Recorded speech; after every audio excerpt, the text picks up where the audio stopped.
Bienvenue sur Africa 24 dans cette nouvelle édition de l'Africa Tonight. Voici les titres de l'actualité.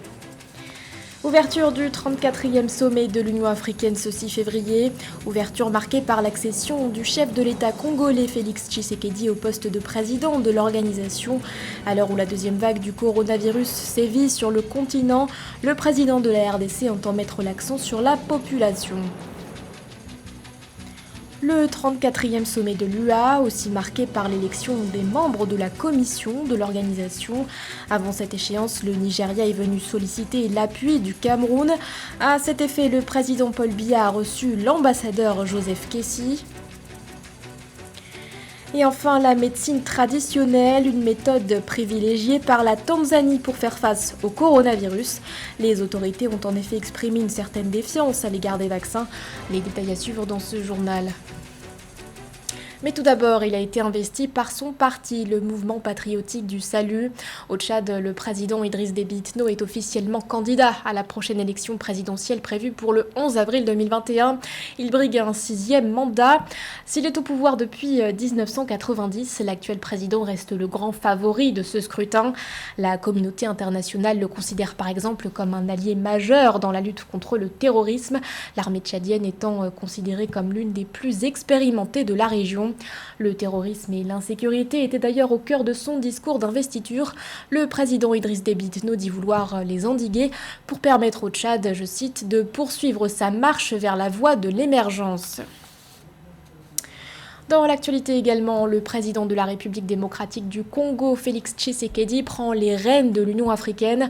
L'enjeu est important pour la République démocratique du Congo, puisqu'elle fait son grand retour en matière de politique panafricaine, plus de 50 ans après la présidence de Mobutu Sese Seko à la tête de l'Organisation de l'Unité africaine.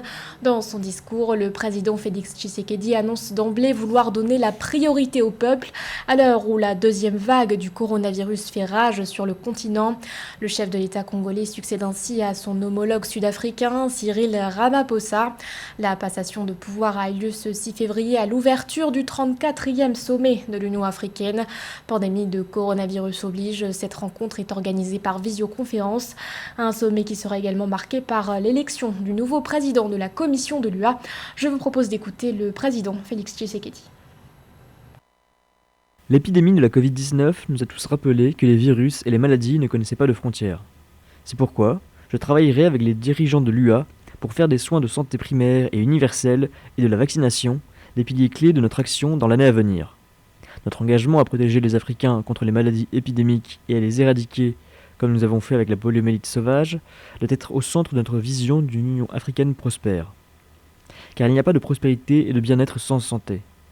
Nous devons être plus autonomes et trouver des solutions collectives à nos problèmes et entamer une renaissance africaine telle qu'elle est décrite dans les 7 aspirations de l'agenda 2063 de l'UA, l'Afrique que nous voulons. Nous devons maintenant de nous unir et de construire cette Afrique que nous voulons, et une Union africaine qui, avant tout, doit être au service des peuples. Notre engagement à protéger les Africains contre les maladies épidémiques et à les éradiquer, comme nous avons fait avec la poliomyélite sauvage, doit être au centre de notre vision d'une Union africaine prospère. Car il n'y a pas de prospérité et de bien-être sans santé. Nous devons être plus autonomes et trouver des solutions collectives à nos problèmes et entamer une renaissance africaine telle qu'elle est décrite dans les 7 aspirations de l'agenda 2063 de l'UA, l'Afrique que nous voulons. Nous devons maintenant de nous unir et de construire cette Afrique que nous voulons, et une Union africaine qui, avant tout, doit être au service des peuples. L'actualité, c'est également l'élection d'un nouvel exécutif de transition en Libye. Après 5 jours de discussions orchestrées par les Nations Unies à Genève, les participants au dialogue politique interlibyen ont rempli leur mission. Ils ont en effet élu un premier ministre de transition, Abdulhamid Mohamed Dbeiba, qui aura la lourde tâche d'organiser les prochaines élections nationales prévues pour le 24 décembre 2021. Sa liste a remporté 39 voix sur 73. Les membres du conseil présidentiel ont eux aussi été élus. À sa tête, Mohamed Younes Fenfi, qui en devient le président. À ses côtés figurent 2 autres membres, Abdullah Al-Lafi et Moussa Al-Koni. Un nouvel exécutif qui aura également pour objectif de réunifier les institutions de l'État et assurer la sécurité, stipule l'ONU. Avant les élections des membres de la commission de l'UA, le Nigeria est venu solliciter le soutien du Cameroun. À cet effet, l'ambassadeur Joseph Kessi, envoyé par le président Muhammadu Buhari, a été reçu ce 4 février par le président camerounais Paul Biya. Le Nigeria vise le poste de commissaire à la paix et à la sécurité de l'Union africaine. Nélé Claude Bessard. En prélude aux élections prévues au sein de l'Union africaine et pour lesquelles le Nigeria a déposé sa candidature, l'ambassadeur Joseph Kessi, envoyé spécial du président Muhammadu Buhari, s'est rendu au Cameroun. Le diplomate est venu solliciter le soutien du Cameroun pour la candidature du Nigeria au poste de commissaire à la paix et à la sécurité de l'Union africaine pour des élections prévues le 6 février 2021. J'ai été envoyé par le président Muhammadu Buhari pour transmettre un message spécial au président Paul Biya. Nous avons sollicité le soutien du Cameroun pour l'élection à la Commission de l'Union africaine prévue samedi prochain. Au sorti des discussions avec le président camerounais Paul Biya, l'émissaire nigérian a indiqué que des sujets d'intérêt commun aux deux pays ont été évoqués, notamment la lutte contre le terrorisme et la pandémie de Covid-19. Nous sommes des voisins et dans ce cadre, nous avons de multiples échanges, que ce soit entre les États ou alors entre les populations vivant de part et d'autre de la frontière commune. Nous sommes engagés dans la lutte contre le terrorisme face à Boko Haram, un combat auquel est venue s'ajouter la crise sanitaire actuelle qui mobilise les deux gouvernements. Précisons que cette visite de l'émissaire nigérien au Cameroun intervient quelques heures avant la 34e session ordinaire de la conférence de l'Union africaine qui se tiendra du 6 au 7 février 2021. Précisons qu'en raison des circonstances liées à la pandémie de coronavirus, cette session se tiendra par visioconférence. Dans le reste de l'actualité, la disparition de Laurent Donafologo en Côte d'Ivoire. L'ancienne figure majeure de la vie politique du pays est décédée ce 5 février à l'âge de 82 ans. Information divulguée par la télévision ivoirienne. Journaliste de formation, l'homme d'État a été ministre, d'abord sous la présidence de Félix Houphouët-Boigny, puis sous celle d'Henri Konan Bédié. Carriériste, Laurent Donafologo a également été pendant 10 années le secrétaire général du Parti démocratique de Côte d'Ivoire. Le premier rédacteur en chef du journal Fraternité Matin s'était ensuite retiré de la vie politique, et ce depuis 2011. Améliorer l'accès à l'électricité, c'est l'objectif affiché des autorités sud-soudanaises.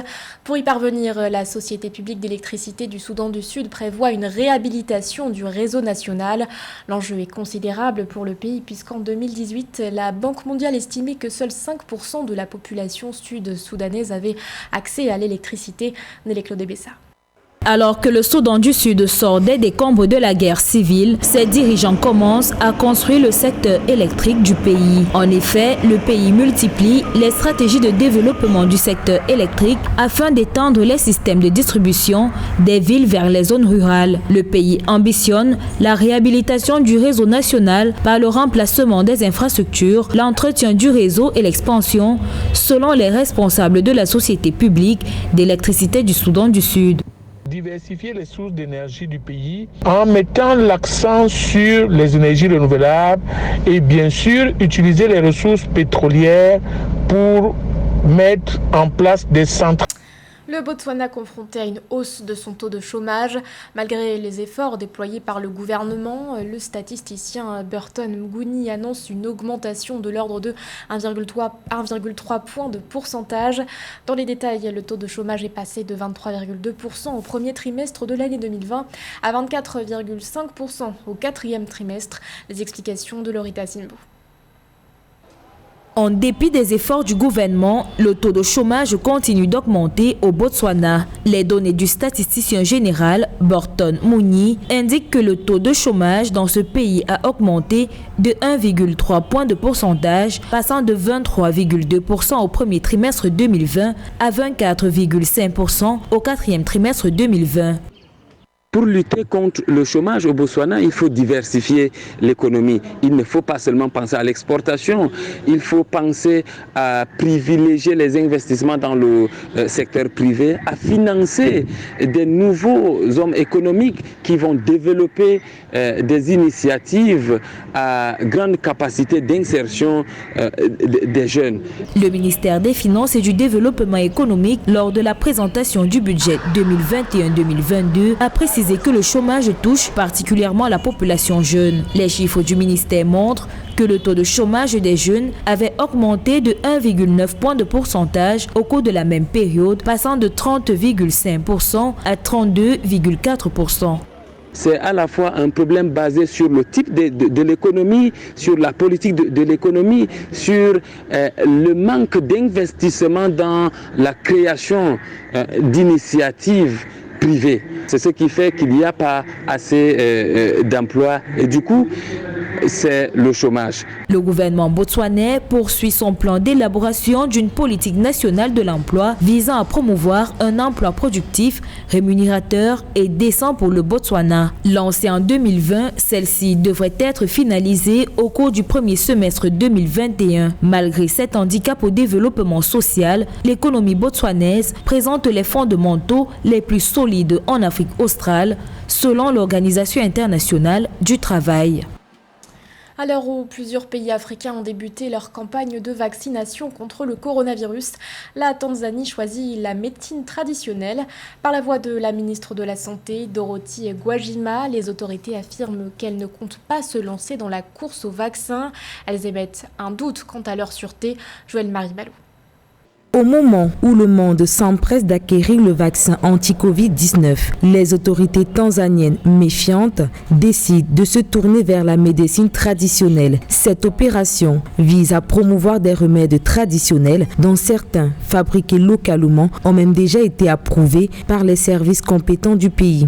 Pour l'instant, la Tanzanie n'a pas l'intention d'importer l'un des vaccins utilisés dans d'autres pays, tant que nous ne sommes pas convaincus qu'ils ont été cliniquement prouvés sans danger. Nous devrions être un bon modèle pour nos pays voisins dans l'amélioration de notre hygiène personnelle et l'utilisation de nos plantes locales pour traiter non seulement la Covid-19, mais aussi l'asthme, la grippe et d'autres maladies.